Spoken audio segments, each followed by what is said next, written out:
தில்லி பல்கலைக்கழகத்திற்கு உயர்நீதிமன்றம் அறிவுறுத்தல். ஸோ இந்த டாபிக் பார்த்தீங்கன்னா குரூப் 1 மெயின் சிலபஸில் பேப்பர் 3ல் பாலிட்டியில் ஆர்டிஐ ஆக்டில் வந்து கவர் ஆகும்.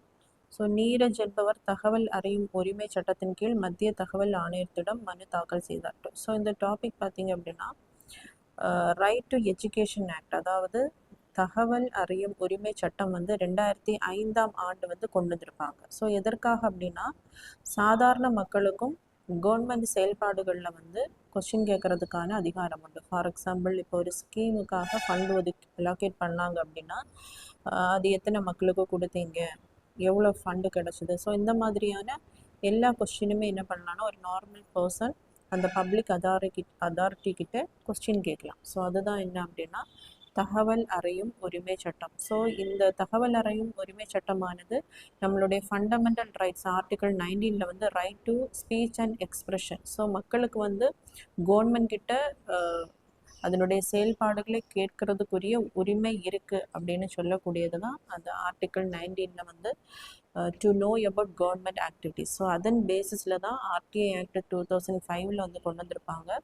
ஸோ இதன்படி சென்ட்ரலில் பார்த்தீங்கன்னா சென்ட்ரல் இன்ஃபர்மேஷன் கமிஷன் இருக்கும், ஸ்டேட்டில் பார்த்தீங்கன்னா ஸ்டேட் இன்ஃபர்மேஷன் கமிஷன் இருக்கும். So central information and state information commission இதில் இருக்கக்கூடிய மெம்பர்ஸ் வந்து சேர்மேன் ப்ளஸ் டோட்டலாக 10 மெம்பர்ஸ் வந்து இருப்பாங்க. ஸோ சென்ட்ரலில் பார்த்தீங்க அப்படின்னா இதனுடைய செலெக்ஷன் கமிட்டி, இந்த சேர்மேன் ப்ளஸ் மெம்பர்ஸை வந்து பிஎம், பிரைம் மினிஸ்டர், அதே மாதிரி leader of opposition, union cabinet minister, இவங்க 3 பேரும் சேர்ந்து தான் இந்த சேர்மேன் ப்ளஸ் இன்ஃபர்மேஷன் கமிஷனர்ஸை வந்து செலக்ட் பண்ணுவாங்க. ஸோ ஸ்டேட் லெவலில் பார்த்தோம் அப்படின்னா chief minister, leader of opposition, அதே மாதிரி ஸ்டேட் கேபினெட் மினிஸ்டர் இணைந்து தான் இந்த மெம்பர்ஸை வந்து செலக்ட் பண்ணுவாங்க.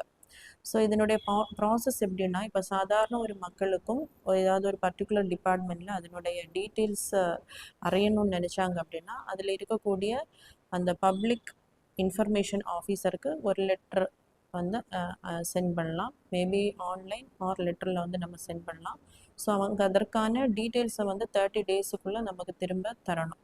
ஸோ தராத பட்சத்தில் அவங்க அனுப்பலை, இல்லைன்னா அவங்க தந்த அந்த டீட்டெயில்ஸில் வந்து ஏதாவது மிஸ்டேக்ஸ் இருக்குது, மிஸ்லீடிங்காக தந்துருக்காங்க அப்படின்னா நம்ம என்ன பண்ணலான்னா இந்த ஸ்டேட் இன்ஃபர்மேஷன் கமிஷன் கிட்ட போய் நம்ம கொடுக்கலாம். ஸோ இவங்க அந்த கம்ப்ளைண்ட்ஸை ரிசீவ் பண்ணி அதை என்ன பண்ணுவாங்க அப்படின்னா கம்ப்ளைண்ட்டை வந்து இன்கொயர் பண்ணி அதற்கான எல்லா டீட்டெயில்ஸுமே என்ன பண்ணுவாங்கன்னா நமக்கு தருவாங்க.